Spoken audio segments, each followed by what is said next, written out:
Bismillahirrahmanirrahim. Assalamualaikum warahmatullahi wabarakatuh. Allahumma sholli wa sallim ala Sayyidina Muhammad abdika wa rasulika nabil ummihi wa ala alihi wa sahbihi ajma'in.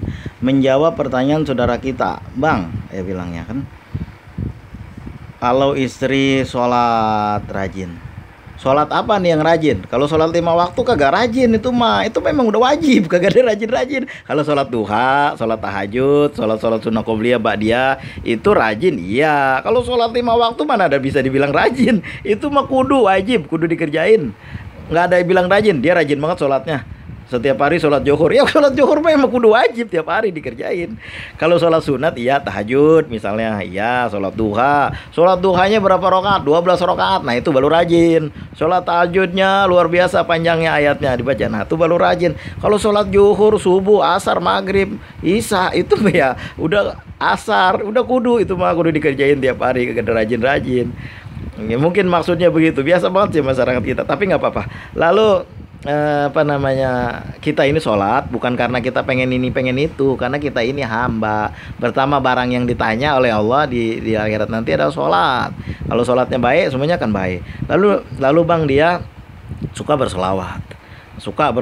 Orang dengerin dendang-dendang tuh dibilang berselawat juga sama dia. Padahal salat itu Allahumma sholli ala Sayyidina Muhammad wa ala ali Sayyidina Muhammad sallallahu ala Muhammad sallallahu alaihi. Itu baru selawat. Mungkin ada sigot-sigot yang lain. Kalau misalnya dendang-dendang itu qasidah aja, bukan selawat. Kalau pujian-pujian kepada Rasulullah itu pujian saja. Salam kepada Rasulullah beda dengan selawat. Ya Rasulullah, kami ngerti kalau bersalam kepadamu, tapi kalau berselawat kepadamu bagaimana? Nah itu menunjukkan selawat dengan salam berbeda. Makanya kita bilang Allahumma sholli wa sallim wa barik ala Sayyidina Muhammad wa ala ali Sayyidina Muhammad. Nah dia rajin membaca salawat, Bang, ya oke. Tapi sama ibu suka berantem. Apa sebab berantemnya nih? Biasanya masalah ekonomi. Sama di mana-mana begitu. Yang kedua, apakah itu pertanyaannya? Apakah itu karena apa nih berantemnya? Karena nggak beda pendapat. Kalau beda pendapat ya nggak ada masalah, kan bisa dibilangin, disain. Biasanya bukan masalah itu, masalah ekonomi. Biasanya juga begitu. Dulu saya pernah udah pendengar cerita dari berbagai macam orang, itu biasanya. Lagian pula gini sih ya, kadang-kadang orang tua ini kurang memahami anak mereka. Dia pikir anaknya itu punya percetakan dolar di rumah. Orang kan berusaha berbulan-bulan, bukan mudah. Orang tua kudu paham juga itu. Dulu saya ada suatu kenalan yang begitu lahir istrinya hamil, gak boleh hamil. Dia bilang ya kan harus ada duit 2 juta waktu zaman itu. Lu kira nyari duit 2 juta tinggal ngeprek-ngeprek? Bukan mudah itu, gak boleh seperti itu. Orang tua kudu tahu juga, kudu ngerti seperti itu. Begitu. Biasanya begitu di mana-mana juga. Saya punya kawan kenalan di Malaysia. Dia cerita begini, Bang. Dia bilang kan kalau Abang mau tahu nih, saya nih kan Bang, pernah bawa kendaraan, bawa mobil. Jadi mobil itu punya kakak. Jadi ibu saya suruh bawa terus, kebut terus. Tiba-tiba karena ibu saya terburu-buru mau kondangan. Dari tiba-tiba mobil itu tertabrak dan saya sampai ribut sama kakak. Coba bayangin. Sampai bertahun-tahun tuh, sampai naik pengadilan, gak mau ngalah tuh. Nah coba bayangin, sementara saya bagian orang yang dari gak punya apa-apa, dia bilang. Jadi naik pengadilan lama, makanya saya pinjam duit abang dulu ya, kata dia. Oh begitu masalahnya, ya udah nggak apa-apa, kata saya. Waktu itu udah lama ceritanya. Kadang-kadang orang tua kita kurang paham juga masalah itu. Makanya begini ya, saya pikir gini,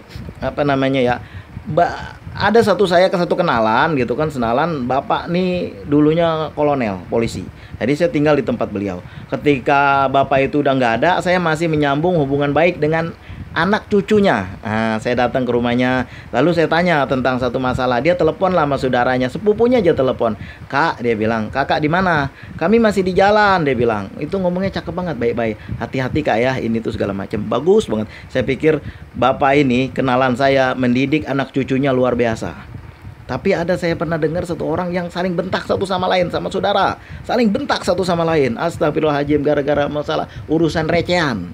Nah, biasanya di mana-mana orang anak-anak yang hidupnya susah, miskin, dia yang paling banyak banget nantinya jaga orang tua. Di mana-mana itu. Ya kawan saya di Malaysia bilang gitu juga. Iya Bang, dia bilang kayak gitu. Sama saya juga begitu. Ini ada terganggu nih, asal kita udah nih ada aja gangguan.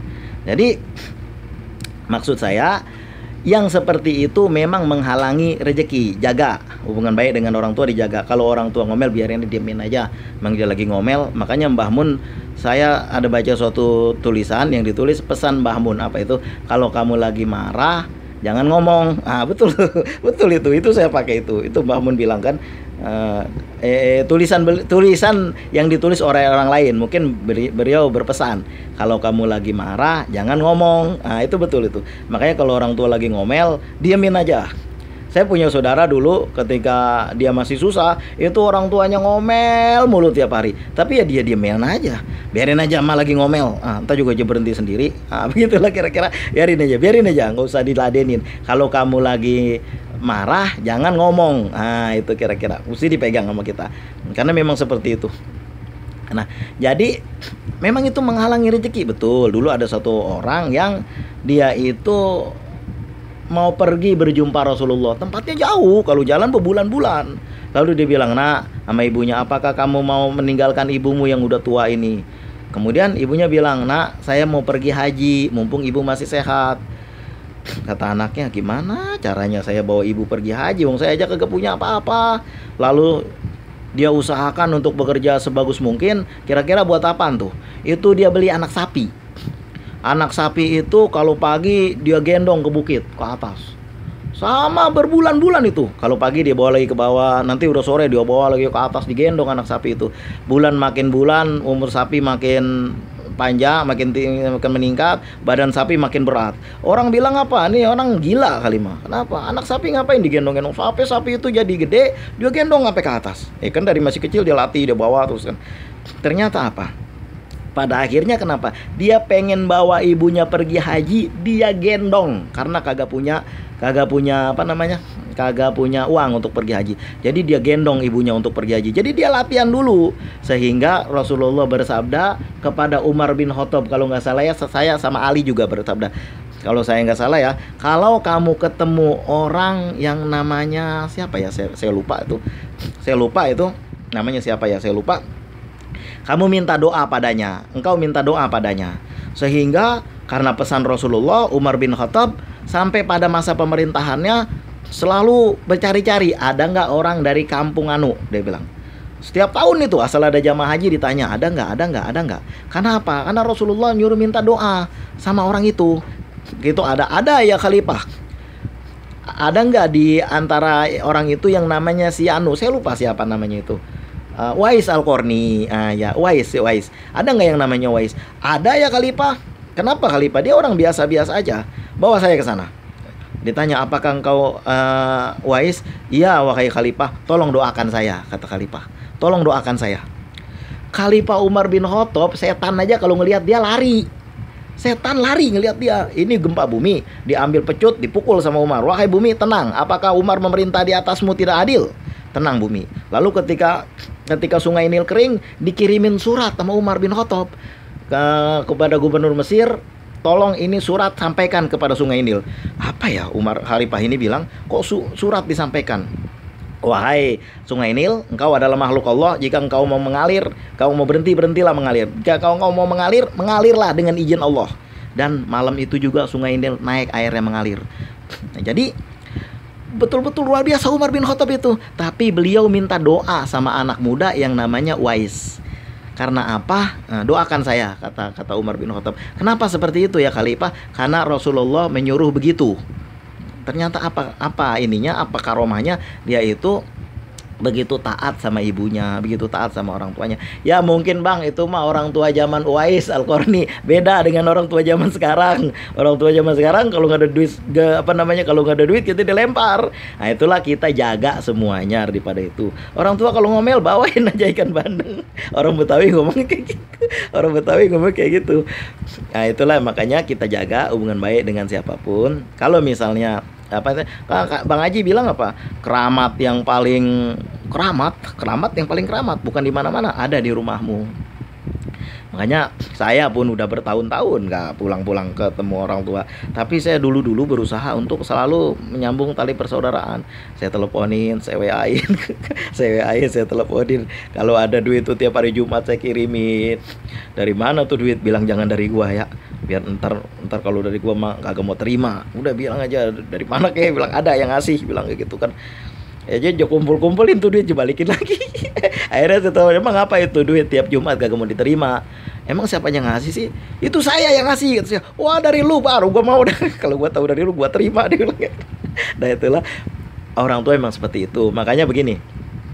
Kalau dulu saya masih kecil-kecil di pesantren ada guru saya bilang kayak gini, Ustadz ditanya, ini Al-Quran yang udah pada robek-robek, mushaf Al-Quran bagaimana ini? Dia bilangnya, itulah mushaf Al-Quran tuh macam orang tua. Dia bilang, kenapa? Kita taruh, kita jejerin, ngeganggu pemandangan. Yang rapi dia doang jelek kan. Kalau kita sia-siain, kita jadi durhaka. Dia bilangnya.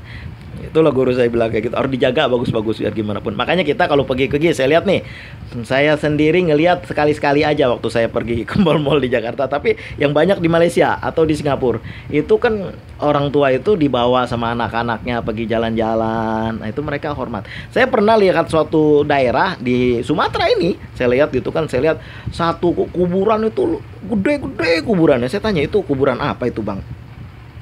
Itu kuburan orang-orang sini. Dia bilang orang-orang Tionghoa itu kalau mereka membuat kuburan yang orang tuanya rapi-rapi, bagus-bagus, itu mereka akan dibilang mendatangkan hoki. Nah mereka aja tahu, apalagi kita yang udah diajarkan oleh Rasulullah untuk memuliakan orang tua kita. Saya rasa ada cara untuk supaya orang tua jangan ribut sama anak. Pokoknya kalau ditanya apakah menghalangi rezeki bang, ya menghalangi rezeki. Karena yang namanya keramat, paling keramat adalah orang tua kita. Bagaimana sih supaya orang tua itu ikutin aja kemauannya?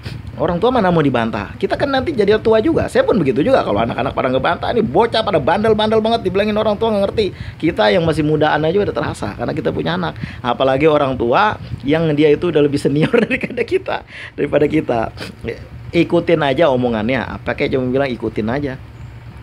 Ikutin aja omongannya. Adek saya kan pernah bilang gini, udah pokoknya kalau bapak ngomong apa kayak udah turutin aja. Mau ngomong apa kayak udah biarin, ntar di belakang kita bikin yang lain. Pokoknya iya aja apa kata dia. Nah itulah yang penting, dia jangan sedih, jangan susah gitu kan. Iya mbak, ya pokoknya iya mbak, beres. Ya gitu kan. Bilang aja iya, jangan bilang enggak. Yang penting orang tua kita jangan sampai kagak enak sama orang tua kayak gitu kan. Bang, jangan sampai kagak enak nih sama orang tua. Ya udah, ntar ada, insya Allah ada. Jangan sampai kagak enak sama orang tua. Nah begitu kira-kira kan biasa begitu orang Betawi. Kalau saya ditanya apakah menghalangi rezeki bang, ya betul, menghalangi rezeki. Ini baik kalau pertama nih, kalau orang tua lagi ngomel udah diamin aja, nggak usah dibantah-bantah. Kedua turutin aja apa yang dia mau. Kalau misalnya ada lebih, bagi ke dia. Itu aja, selesai insya Allah selesai itu. Begitu ya kira-kira. Jangan kita tidak menyambung hubungan baik dengan siapapun.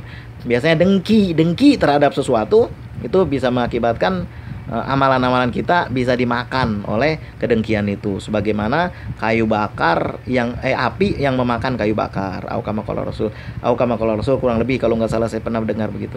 Barakallahu fikum, mudah-mudahan ada hikmahnya, mudah-mudahan ada berkahnya. Pertanyaannya udah saya jawab berdasarkan pengalaman saya dan beberapa keterangan yang saya baca dan ajaran-ajaran daripada guru. Terima kasih atas segala perhatian, mohon maaf atas segala kekurangan. Usikum wa nafsi bitaqwallah. Allahumma sholli wa sallim wa barik wa azim ala habibina wa syafiina wa qurrata ayunina sayyidina Muhammad wa ala ali sayyidina Muhammad. Assalamualaikum warahmatullahi wabarakatuh.